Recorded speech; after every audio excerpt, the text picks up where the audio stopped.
E aí, gente, tudo bem? Como é que estamos? Aqui, Dr. João Borzino, para o seu canal do YouTube. Mais uma vez aqui hoje com uma ilustríssima convidada, a minha amiga e colega, doutora professora Bruna Falconi, dermatologista e cosmiatra. Hoje nós vamos falar sobre acne e mitos sobre acne, já, depois da vinhetinha.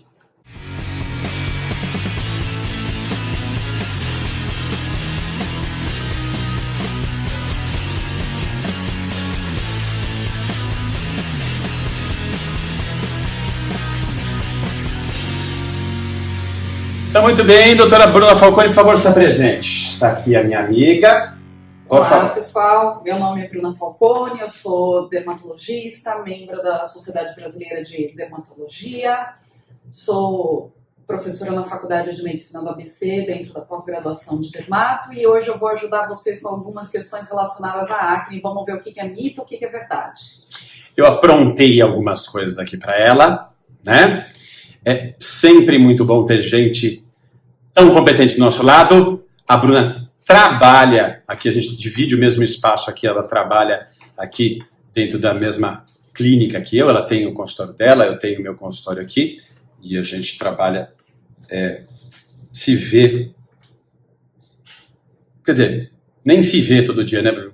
A corrida, pra ver, mas corre tanto que acaba que não vê aqui, estamos com a oportunidade aqui aproveitando, né? E vamos mandar ver pergunta nela para aproveitar a presença dela. Vamos lá. Bruna, minha querida, o que é acne? Conta pra gente o que é. Tem gente que diz que é bicho, que não é bicho, que é sebo, que não é sebo. O que é? Diz pra gente o que é a acne, a espinha. Espinha. Coisa de adolescente. É ou não é? Como é que é? Ela é coisa de adolescente, mas às vezes não só do adolescente. A acne é uma doença inflamatória da pele, é uma doença do folículo pilosebáceo. O que é isso? A gente tem um monte de poro na pele e nesses poros pode nascer um pelo e desemboca uma glândula que libera o sebo da pele. Por isso que a pele fica oleosa. Esse sebo, numa quantidade, numa proporção errada, numa quantidade maior do que deveria, pode levar a uma proliferação de bactérias. Essas bactérias formam pus e fica aquela espinha enorme e horrorosa no meio do rosto. Exato, gostei muito da observação espinha enorme e horrorosa no meio do rosto, que é exatamente esta a impressão que as pessoas têm, principalmente os adolescentes, de que tem algo que tem que esconder, que leva muito àquela coisa dismórfica corporal, aquela coisa de querer sumir do mundo por causa de aquela amplificação daquela espinha, daquela coisa horrorosa que se acha, né, não está se achando imprópria para aparecer para o mundo, né, Bruno? Mas me conta uma coisa, doutora Bruna Falconi, me conte uma coisa. Então quer dizer que é uma infecção de um poro, ou seja, entrou uma bactéria dentro daquele poro. E por que é mais predisposto isso no adolescente? Então o que faz eu ou você termos menos, por exemplo? A tendência a ter menos. Quando o adolescente inicia a puberdade, ele aumenta a produção de hormônios andrógenos, né? Esses hormônios estimulam a glândula sebácea e aí ela começa a produzir uma quantidade muito maior de sebo. Eu tenho uma oferta enorme de alimento para essas bactérias, que elas já podem até estar morando ali na pele quietinhas, mas elas vão proliferar porque eu tenho uma abundância de alimento para elas. E aí essa hiperproliferação inflama a pele, e é um ciclo vicioso. Então, durante toda a puberdade, enquanto você está tendo aquele boom hormonal, isso pode ser desencadeado. E aí, quando passa a adolescência, os hormônios normalizam, a acne tende a sumir ou diminuir consideravelmente. Ótimo. Então me diz uma coisa só para o pessoal entender bem entendidinho, mastiga 10 RSésimo. O que são hormônios andrógenos que aumentam na puberdade? O que é hormônio andrógeno? Traduz para o povo o que é hormônio andrógeno. São os hormônios sexuais. Por exemplo, a testosterona é o mais famoso deles, e daí a gente tem alguns derivados da testosterona. Por isso que eu falei que a acne não é uma coisa só de adolescente. Quem fica tomando hormônio na academia, etc., pode ter 40 anos e vai ficar cheio de acne por causa dessa reposição indevida do hormônio. Olha só que legal. Hormônios andrógenos são aqueles hormônios derivados dos hormônios masculinos, etc. e tal. Inclusive, os estrogênios são derivados dos hormônios andrógenos e alguns outros, certo? Então, o que ela está dizendo assim, que existe uma estimulação a partir desses hormônios aí, que produz um sebo para o pelo, não é isso? O sebo para o pelo? É um sebo para a pele, na verdade, mas que sai pelo poro do pelo. Ah, que sai pelo poro do pelo, que é para a pele, que é para hidratar a pele, é isso? Quer dizer, para manter a pele... É para formar um filme protetor na pele. Um filme protetor na pele, ou seja, funcional para a própria pele, etc e tal, que só que no excesso disso vira comidinha para a bactéria, que entra lá e faz como se fosse microfurúnculos, é isso que você falou assim? Isso como mesmo. Se fossem abscessinhos pequenininhos, etc e tal, né? Que vão inflamar, etc e tal, né? E por que muito no rosto, Bru? Me conta uma coisa, você quer uma balinha? Não, obrigada. Por que muito concentrado? É uma coisa, quer dizer, eu estou te perguntando uma coisa que de observação minha, tá? Que eu estou dizendo assim, é um conhecimento empírico meu, assim, eu vejo que muito concentrado no rosto. Porque é muito concentrado no rosto mesmo ou não é? É muito concentrado no rosto. A gente tem dois tipos de glândula principais, né? As glândulas que fazem o suor bem líquido e as glândulas sebáceas que a gente fica com a pele oleosa por causa delas. Todo mundo já reparou que a pele do joelho para baixo é seca. Ninguém tem a pele oleosa do joelho para baixo, assim como ninguém fica oleoso na palma da mão e na planta do pé. Porque são áreas que a gente não tem glândula sebácea ou que a gente tem pouca glândula. As glândulas sebáceas, elas são muito abundantes no rosto, no couro cabeludo, ombro, parte superior do tronco. E à medida que vai descendo para o resto do corpo, a gente vai tendo menos glândula. Menos glândula sebácea. Daí, quanto mais glândula, maior a produção de sebo, maior a chance de ter acne. Porque bem na cara, né? Exato. Tem que ser uma coisa de, né? Que você escolhe bem na cara, quer dizer, a linha de frente, né? Ainda mais na adolescência, que o adolescente tem essa coisa toda com a aparência, etc e tal, que é bem a hora que começa isso. Então, quer dizer, começamos mesmo pela mudança hormonal, que a mudança hormonal leva a uma mudança da pele, que está amadurecendo, é isso, Bru? Exatamente. Em amadurecimento, é isso. Em crescimento faz parte desse desenvolvimento da pessoa, né? E é verdade que a pele é o maior órgão do corpo, é isso? É isso mesmo. É isso. Maior órgão. E o mais pesado também? Nossa, aí você me pegou. Aí depende, acho que da quantidade de gordura que tem dentro, né? Exato. Porque a gente vê aquelas tiradas de gordura gigantes naqueles seriado americano, naquelas coisas todas lá, que você vê que parece que tirou um elefante do indivíduo, né?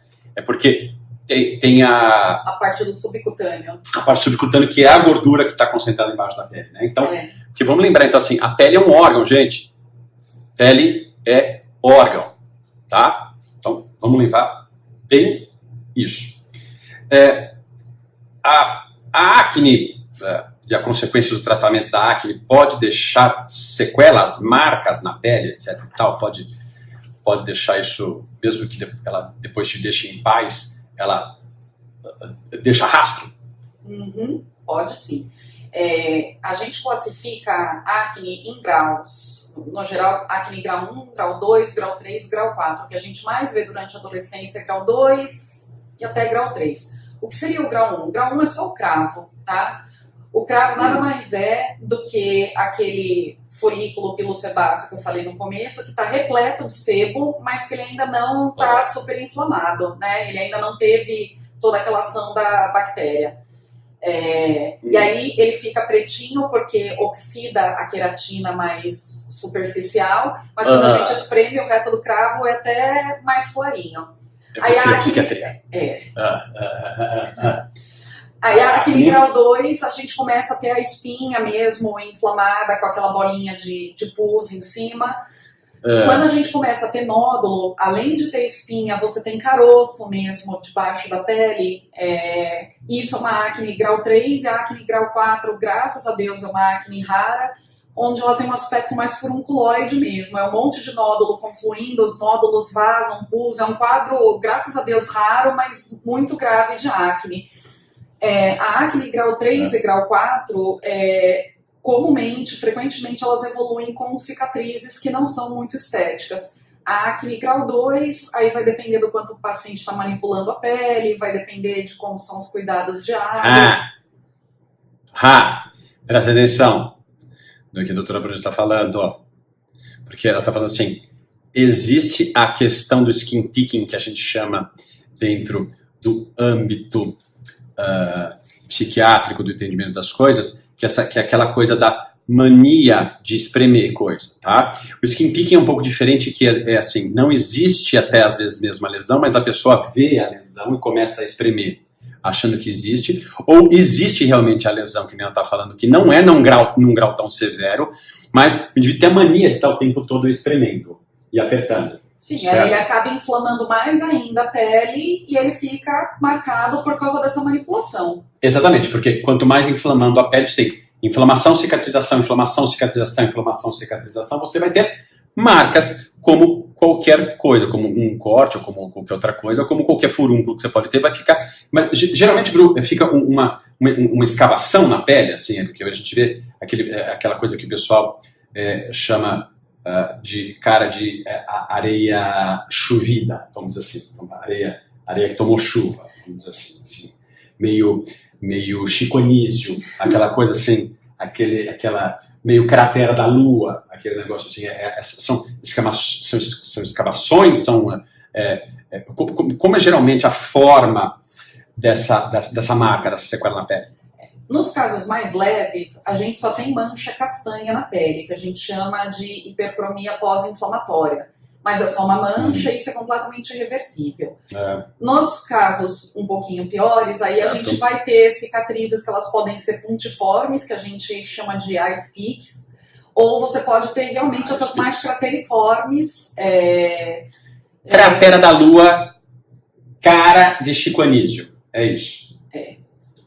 Vamos resumir assim, que é aquela coisa bem... que a gente vê que o indivíduo teve aquele negócio lá, né? Exatamente. Ele pode ter 2, 3, ele pode ter o rosto repleto de marcas. De marcas, por causa disso. Mas, principalmente, uma coisa que é interessante. Vamos ressaltar uma coisa que ela falou que é muito interessante. Que é o quê? Que os graus graves, né, que seriam os mais predispostos a deixar mais marcas pelo corpo, são os menos incidentes. O problema é a galera ficar espremendo, né? Espremendo, apertando aquilo que não deve ser apertado, que vai levar à cicatrização e a coisas erradas. Então, assim, muitas das marcas estão ligadas na futucação da galera na coisa. E o pessoal fala um negócio interessante, que o pessoal fala, inclusive tem esse, eu não sei se é mito ou não, se ele diz, que essa questão de ficar futucando pode espalhar? Não espalha. Não espalha. Não espalha. Não mexe. O que acontece realmente é ficar cheio de marca. Várias vezes eu atendo paciente que chega e fala, olha, eu tô cheio de acne. Aí eu mostro no espelho e falo, não, você tá cheio de marca. Já tem são a marcas. casquinha da onde você arrancou, tem a manchinha da espinha que já foi embora. A espinha mesmo, olha, tem uma aqui e uma aqui. Agora, você tem 50 marcas no rosto de tudo que você andou cutucando. Aí o paciente já começa a dar risada, porque ele sabe que é verdade. E mantém futucando. Então, ou seja, aquilo que é a acne, que é aquela infecção, que seria aquela coisa meio abscesso, que seria aquela coisa meio microfurúnculo, uma coisinha onde tem bactéria ali, que está ali, já foi embora. Ele pode piorar o tamanho da cicatriz e piorar o tamanho das sequelas no rosto dele pelo fato de ficar futucando alguma coisa que já foi embora, na verdade. Quer dizer assim, não tem mais a acne ali.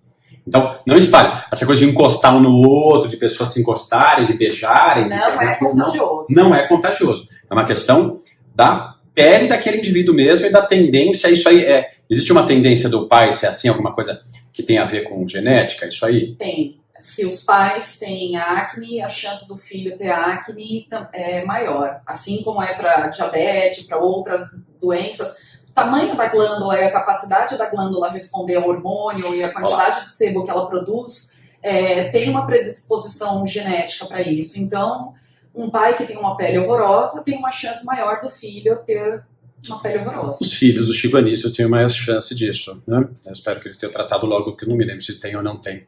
Na verdade... Que hoje em dia dá pra gente tratar direitinho e evitar ficar cheio de marca. Olha lá.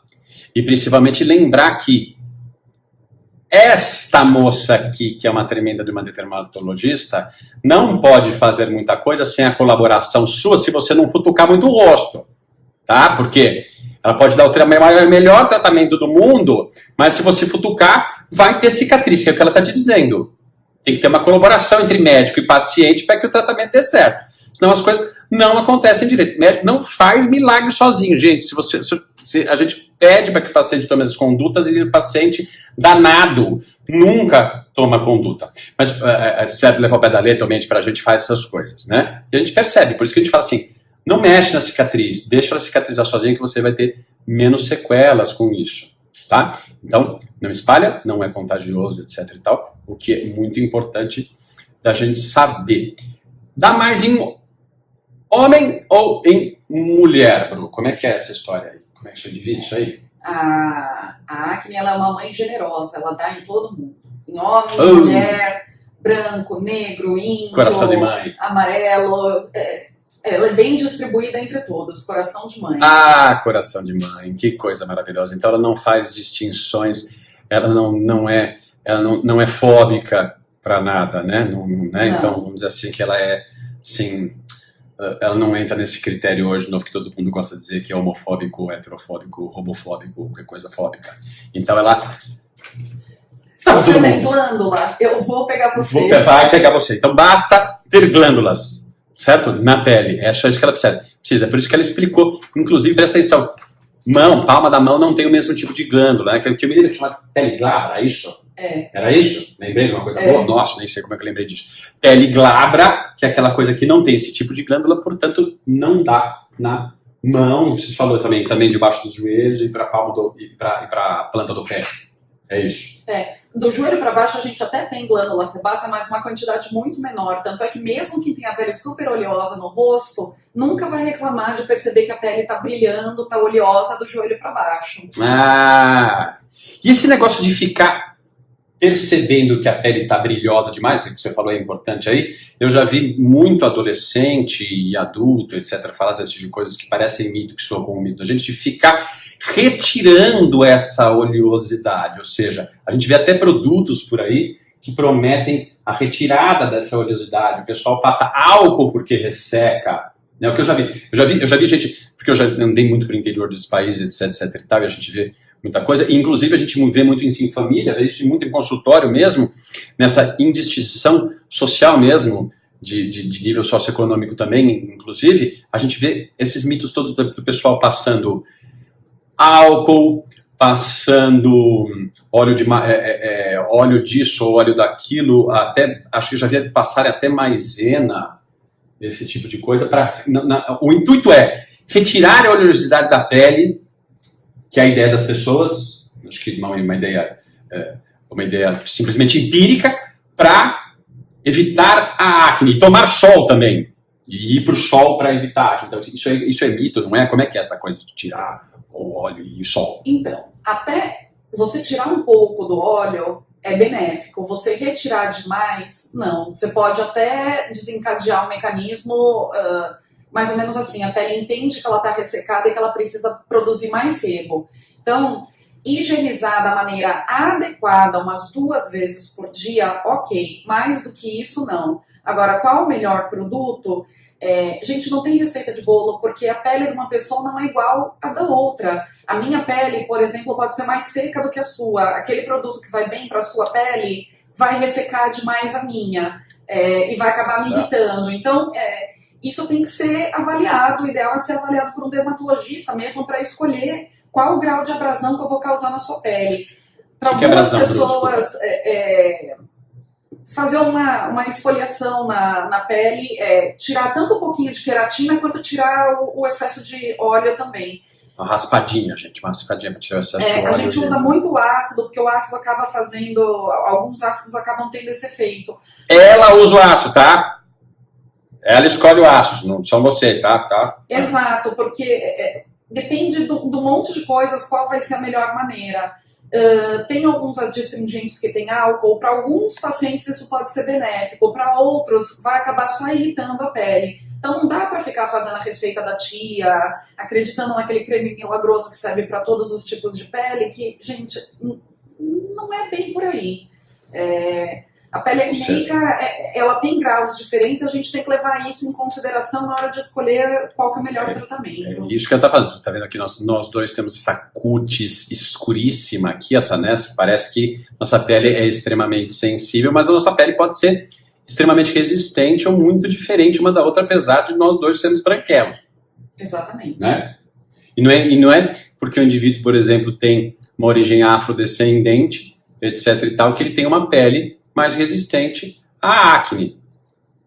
E o sol, Bru, é a questão do vou lá tomar sol porque daí vai secar minha pele e eu não vou ter espinha. O sol, num primeiro momento, ele diminui a atividade da glândula sebácea. Só que a gente costuma fazer um rebote na sequência. Então, aquilo que funciona na primeira semana, nos primeiros 15 dias no máximo, vai ter uma consequência depois. Então, não é um bom tratamento.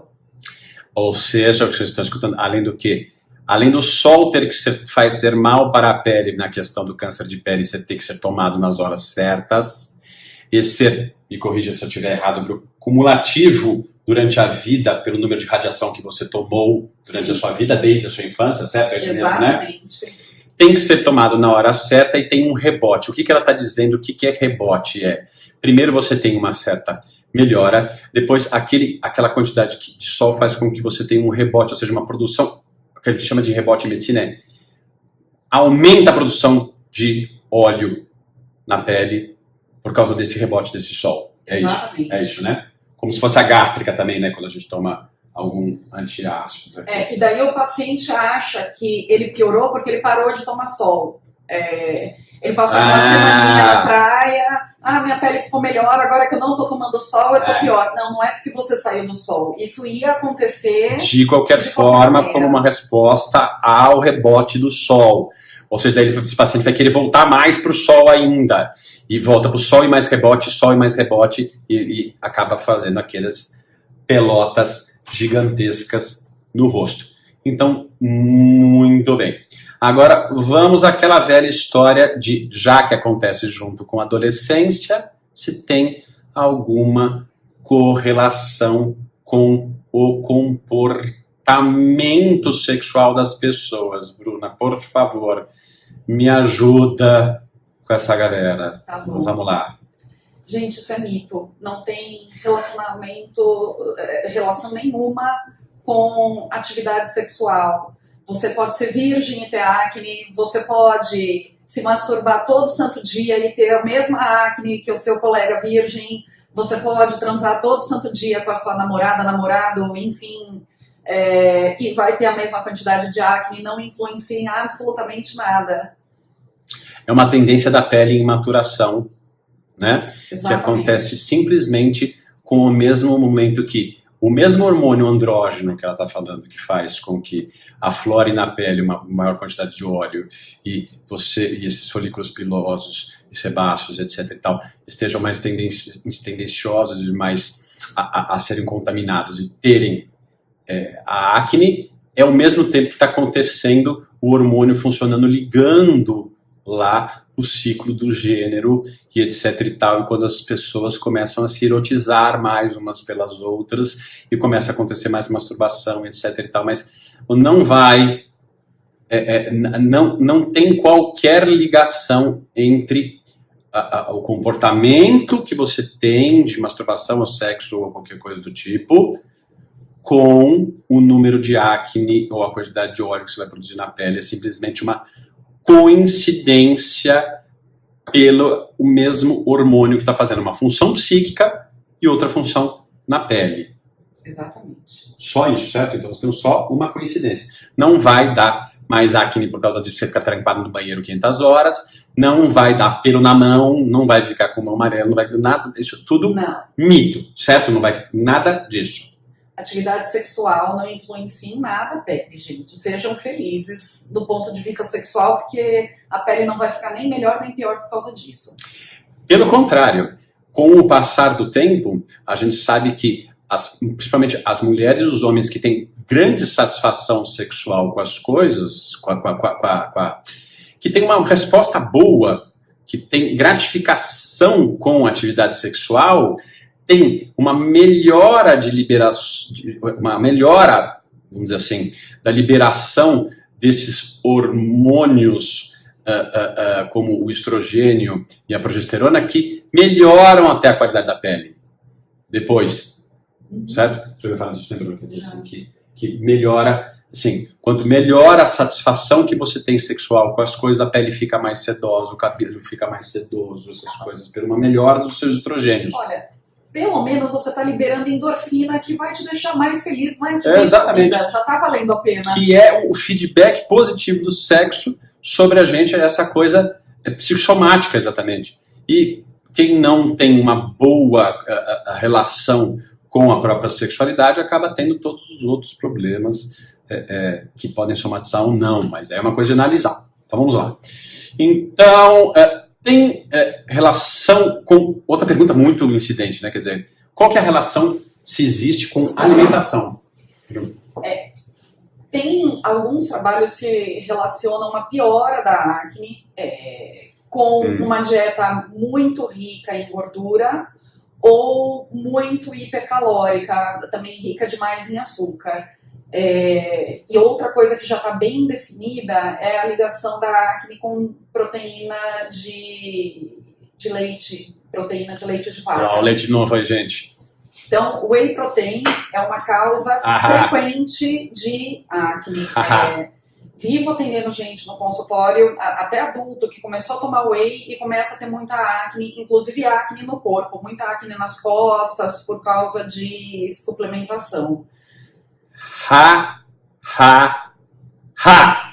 Por quê? O povo por aí fica se bombando, então uma coisa que eu já falou primeiro, essa coisa de ficar usando anabolizante dá tendência à acne, aumenta a acne, ou seja, vai para academia, toma bomba da acne, e até mesmo, vamos dizer assim, até os mais benignos, vamos dizer assim, como o whey protein, como um complemento, suplementação alimentar que o pessoal usa muito para malhar hoje, também pode estar aumentando a sua acne. Presta atenção, gente, tem que ser tudo o conjunto. Não dá para fazer milagre, entendeu? Tomar bomba, usar whey protein e não querer ter acne, se tiver tendência. Não dá, ela não pode salvar. Exato, vai ter mesmo. E assim, maneirar um pouco na dieta, né? Porque o adolescente é cheio de querer reclamar de tudo que está acontecendo, mas vai comer 3 vezes por semana no McDonald's, quer comer 15 chocolates de sobremesa, quer dizer, está se entupindo de gordurol, colesterol, de açúcar. A gente sabe que isso inflama até o coração, inflama outros órgãos, então vai inflamar a pele também. Essa é a tendência nova, né? Que a gente sabe dessa barreira com o intestino, né? Que a gente causa doenças inflamatórias em outros lugares no corpo por coisas que inflamam o nosso intestino também, né? Então não é que não pode comer, pode, mas assim, coma com moderação, né? Não coma porcarias como se não houvesse amanhã, porque isso vai acabar influenciando negativamente na pele. E nem fique fazendo suplementação quando não precisa. Às vezes eu pego no consultório, eu tô tomando whey, e quantas vezes você vai pra academia? Eu vou 3 vezes por semana, 1 hora. Gente, coma direito, faça uma boa dieta, você não vai precisar ficar fazendo suplementação de proteína. Tem orientação do nutricionista, enfim, de alguém que te dê um rumo. Atletas de alta performance, tipo triatleta, quem malha muito, realmente precisa fazer suplementação. Agora, quem vai pra academia, pra ficar 1 hora na academia, passar meia hora conversando, tirando selfie, e a outra meia hora fazendo exercício, vamos ser honestos o quanto a gente realmente está fazendo academia. Não precisa suplementar, você está, na verdade, estimulando sua acne. Prestaram atenção. Não dá para fazer milagre, é um conjunto de coisas. Existe uma tendência numa época da vida a ter acne, né? E você tomar um monte de medidas. Só que o ser humano não quer, né? Você quer comer McDonald's, você quer comer chocolate, você quer comer tudo isso e não ter acne também, né? Fica difícil. Mas vamos lá para mais uma perguntinha aqui, que é como tratar os graus leves, né? Basicamente, o que não deve se fazer, por isso que eu estou perguntando assim, aqueles graus mais leves que você fala mesmo assim, que é aquela coisa não tão terrível, que assim, dica mesmo, assim, porque aqui nós não estamos falando de tratamento, assim. Dica do que uma pessoa pode simplesmente, como você falou, alimentar, você já falou de uma certa forma, mas aquele que está com um grau mais leve, o que ele pode fazer de melhor para ele mesmo? Primeiro, ter uma rotina decente com a pele, assim, uma rotina bem estabelecida, que esse é outro problema de adesão a tratamento. Não ficar cutucando a pele, outro, melhorar um pouco a alimentação, terceiro, usar um higienizador correto, então um sabonete próprio para pele oleosa, para pele acneica. No geral, a gente tem que entrar com algum ácido para controlar, e aí que mora o problema. Muitas vezes a gente consegue controlar a acne usando um sabonete legal, usando um ácido à noite, e aí a gente pede para usar filtro solar de manhã. Quanto tempo você perde para lavar o rosto e aplicar uma camadinha fina de alguma coisa no rosto? E a preguiça? Você perde 1 minutinho. Exato, vem a preguiça. O que o adolescente costuma fazer? Ele costuma tratar, começa a melhorar, à medida que melhora, ele começa a parar de usar. Exatamente. É o ser humano. Falando que não funcionou. Não funcionou ou ficou bom e depois piorou? Aí vai pontuar, melhorou e piorou. Enquanto tiver o hormônio estimulando a acne, se a gente não estiver fazendo alguma coisa para controlar esses efeitos, a acne vai voltar mesmo. Ela vai ser recorrente até os seus hormônios estabilizarem. Então não tem uma solução milagrosa, olha, você vai fazer esse tratamento 1 mês, a acne vai sumir e não vai mais voltar. Você vai ter que fazer uma manutenção de cuidados diários com a pele para manter isso estável. Então, assim, vocês estão vendo, gente, que a confluência das coisas, não dá para querer tudo. Mais uma vez, ela afirmando que são múltiplas condutas de cuidados com a pele, né, que podem levar você a ter uma melhor qualidade da sua pele, mas não tem milagre, porque o pessoal quer, é o que eu sempre falo, o nego quer comer e não quer engordar. Hoje é assim, quer comer e não quer engordar. Então me dá um negócio pra ir, me dá aí um remédio que me tira o apetite, me dá alguma coisa que faz eu não absorver, fazer uma coisa, mas o nego quer que aperte um botão e funcione. Então é uma coisa que você tem que tomar medidas e precauções que envolvem mudança de hábito. E toda vez que envolve mudança de hábito é complicado, porque o ser humano quer o mínimo esforço. É assim, faz parte de nós. Eu não estou falando mal de nós, não. Faz parte de nós. Assim, eu, ela. Assim, não é fácil mudar hábito. Né? E agora eu lembrei de outra coisa que também fica como uma dica. A gente acaba chamando de acne cosmética. Vai usar um hidratante, vai usar mesmo um protetor solar. Dá uma olhada se é adequado para o seu tipo de pele, porque às vezes vai passar um produto que é oleoso e aí você está colocando mais óleo na pele, né? Então, isso piora. Tem mulheres até que tem acne aqui na lateral do rosto por causa de produto que passa no cabelo. Então, definidor de cacho, alguns produtos que são extremamente gordurosos, exato, e aquela gordura acaba passando para a pele. Eventualmente homem também usa alguns desses produtos, mas o mais comum é com mulher. Então, se você usar um produto que não está adequado para sua pele, isso pode agravar o quadro de acne. Veja bem. Então, isso é importante que tenha orientação do dermatologista também, até a qual o protetor solar mais adequado para a sua pele. Agora vamos para aquela questão que todo mundo fala tanto, que todo mundo ama tanto, que é exatamente aquela coisa. Eu tenho acne, quero continuar comendo, não quero tomar conduta nenhuma, eu sou preguiçoso, eu não quero nada, eu quero só que resolva, eu tenho acne, eu não quero mais ter acne, mas eu quero que suma de um jeito milagroso, porque eu quero um remédio que resolva tudo, que existe a isotretinoína, a famosa isotretinoína, que é uma medicação para acne. Quem realmente deve usar a isotretinoína? Doutora Bruna. A isotretinoína, por indicação de bula, é para acne grau 3, acne grau 4, tá? Os casos mais graves de furunculose na cara. E acne que forma nódulo mesmo, você palpa, parece que tem uma azeitona debaixo da pele. É aquela espinha interna, mas que é mais durinha mesmo. Ela é dura mesmo, tipo um caroço de azeitona. Faz cara de pizza. Além disso, tem isso. Cara de pizza e mozzarella, sabe? Fora esses casos, a gente usa também para acne grau 2 refratária. às vezes o paciente, mesmo fazendo o tratamento correto, não evolui bem. Ele pode não responder, infelizmente medicina não é uma ciência exata, né? Pra gente 2 mais 2 dá 4, dá 5, dá 3. E daí a gente pode usar para esses pacientes também. Isso que significa, que ela explicou, que significa refratário, ou seja, aquele tratamento que funciona na maioria dos graus 2, para alguma porcentagem pequena, é pequena essa porcentagem? No geral é pequena. Pequena, vai poder ser indicado a isotretinoína também. Mas a isotretinoína é uma medicação bastante tóxica. Agora, fala um pouquinho da toxicidade da isotretinoína e os cuidados que a gente que é médico tem para prescrever essa isotretinoína, que assim não é aspirina que compra na farmácia e usa assim. Como é que é? Exatamente. Isotretinoína é um retinoide. Dentro dessa categoria, os retinoides, eles são teratogênicos, tá?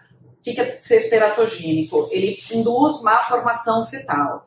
Então, aí começa a primeira restrição. Mulheres, para fazer uso de isotretinoína, elas têm que estar usando contraceptivo, um contraceptivo potente, então não adianta só camisinha, porque camisinha não é tão potente assim.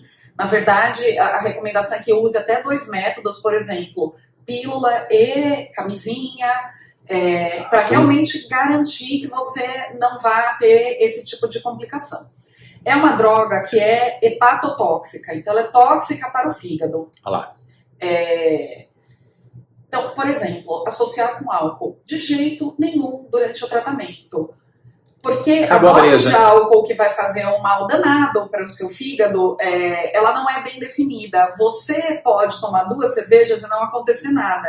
Eu posso tomar 2 cervejas, fazer uma hepatite medicamentosa e parar na UTI porque o meu fígado parou de funcionar. Interação, gente, no fígado.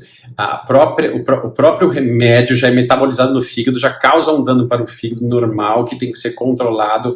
A própria dermatologista vai controlando se esse fígado não está fazendo, durante o uso do remédio, se esse fígado não está fazendo nenhuma hepatite medicamentosa, ou seja, ela vai controlando enquanto você está fazendo o uso da isotretinoína quando ela prescreveu.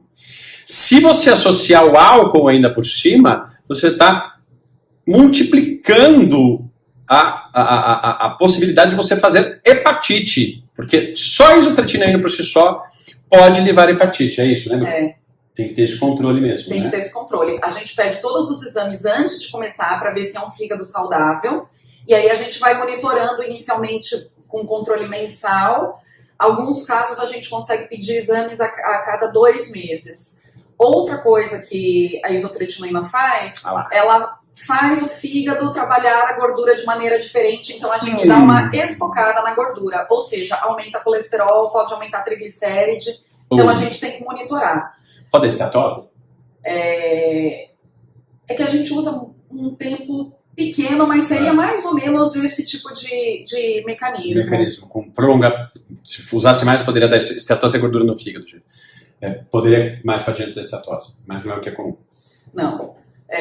O que a gente vê realmente é o aumento transitório. Assim, eu já tive adolescente que veio com 600 de triglicéride, eu quase caí da cadeira, almoçando cheeseburger na escola todo santo dia. A gente orienta que é para ter uma dieta melhor enquanto está tomando a isotretinoína, não comer tanta gordura, já que o organismo já está com essa tendência de estocar.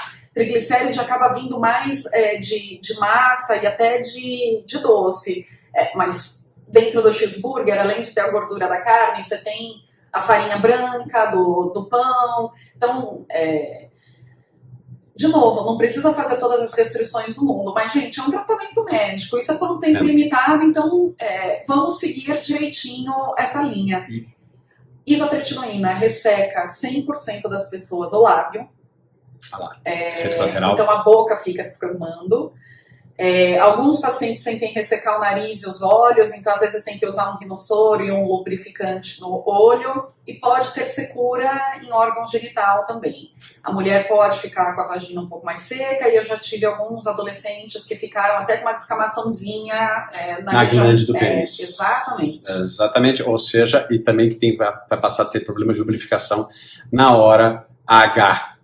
É isso que você está querendo dizer também. É isso, Aí né? um lubrificante resolve. Gente. Um lubrificante. Então, assim, todas as condutas por causa dos efeitos colaterais também. Você vê que não é um remedinho bobo que leva assim, e principalmente a questão teratogênica, ou seja, não pode engravidar de forma alguma, porque causa má formação no feto, né? Vai nascer aquele feto sem braço, sem perna, só com um olho, é isso que é má formação no feto, vai causar um problema nesse bebê mesmo. Então, assim, é o que eu estava falando, geralmente é indicação de 2 métodos, um de barreira, né, como um preservativo, que seja masculino ou feminino, que não é o suficiente, porque tem 30% de falha na maioria das vezes, e um método anticoncepcional hormonal também associado, que seja um DIU, que seja um PET, que seja um oral, que seja um intravaginal, mas que garanta que não vá acontecer gravidez, porque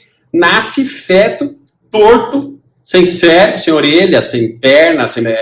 Formação cardíaca. Uma formação cardíaca, tá vendo? Assim, são coisas horrorosas mesmo e nasce mesmo, não dá para brincar.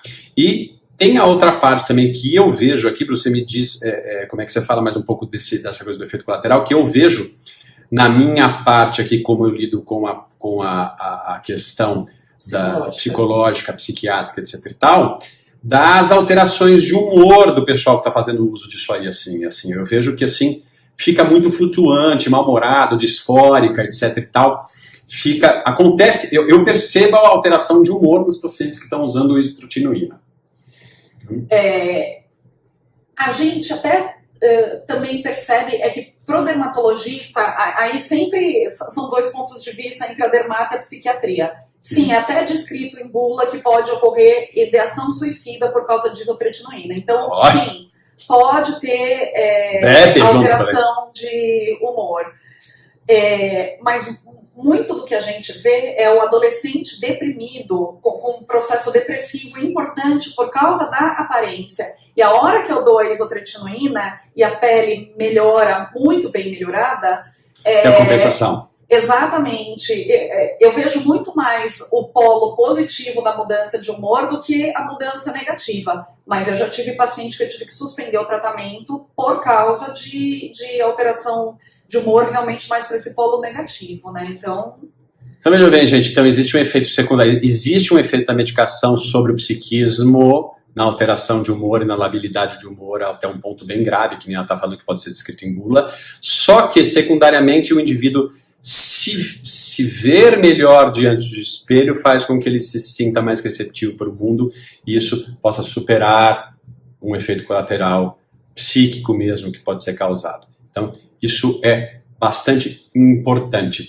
Uma coisa que eu ouvi falar também que assim, só o dermatologista pode, é uma medicação que ela é a única medicação que é filiada à especialidade mesmo. Só o dermatologista pode prescrever isotretinoína. É isso? Por que é importante que seja feito dessa maneira? É uma droga que a gente tem bastante experiência em monitorar os eventos adversos. 2, à medida que o paciente volta mês a mês, a gente vai avaliando qual é o grau de melhora. O tempo que ele vai tomar de Roacutan vai variar de acordo com a melhora clínica. Então a gente precisa fazer essa avaliação para definir como é que vai seguir com esse tratamento. E aí, essa que é a parte importante do dermatologista ser o seu único prescritor, porque os efeitos colaterais com o exame, até outro médico pode acompanhar, mas a experiência clínica de falar, você vai parar o Roacutan agora, ou você vai tomar mais 1, 2 meses, vai depender do dermatologista. A avaliação do especialista faz toda a diferença, é isso que eu só quis dizer. Roacutan é o nome comercial da isotretinoína, para quem... que ela usou o número Roacutan, é isso, só pra gente lembrar, tá? E preste atenção, isso é muito importante. Não adianta nada a prescrição de algo se você não tem a avaliação do efeito daquilo que você está esperando pelo aquilo algo que você está prescrevendo, que é isso que ela está falando. E o dermatologista é o especialista que consegue avaliar isso da maneira correta e prever quando entra e prever quando sai o remédio. Essa a grande importância por estar ligado à área. Eu tinha até esquecido de te perguntar, mas você já comentou a diferença de como a acne começa o cravo começa a acne, etc e tal. Mas eu me lembro de um mito que tinha na minha época que dizia que o cravo era um bicho. Você já ouviu isso? Já. Mas Assim, não é um bichinho. viu?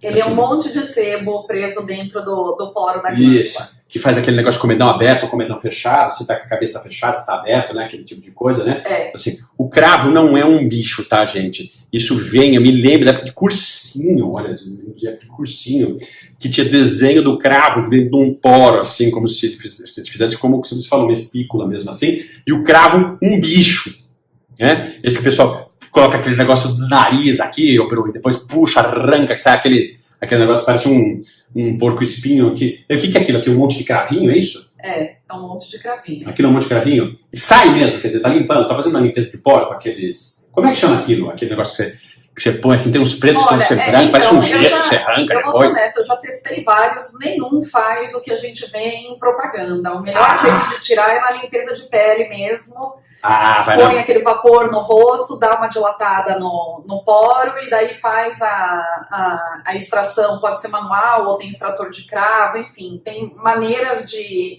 tirar. Esses cremes de puxar, eles tiram alguma coisa, mas não sai tão bonitinho da propaganda. Porque no vídeo você vê que assim que sai aquele porco espinho, assim, parece que seu nariz, assim, o antes e depois, então assim fica uma coisa maravilhosa, parece que seu nariz nunca viu um cravo. E o que eu fico impressionado mesmo é que um nariz parece uma plantação de cravo. É uma coisa que assim, o que tem no nariz, pelo amor de Deus, que você olha de perto assim, parece que assim, é como se fosse uma fazenda de cravo. É uma concentração muito grande de glândula, de poro de glândula. Olha como é fácil explicar. Então tá aqui a nossa grande dermatologista cosmiatra, a doutora Bruna Falcone, professora, explicando pra gente tudo sobre os mitos de acne. A gente só tem a agradecer a ela. Eu te agradeço, o grupo, por ter vindo aqui. Agradeço o convite. E teremos... canal. Muito obrigado. E logo em breve teremos mais dúvidas para vocês sobre questões dermatológicas. Logo mais estará de volta. Beijo para todo mundo. Até a próxima e tchau, tchau.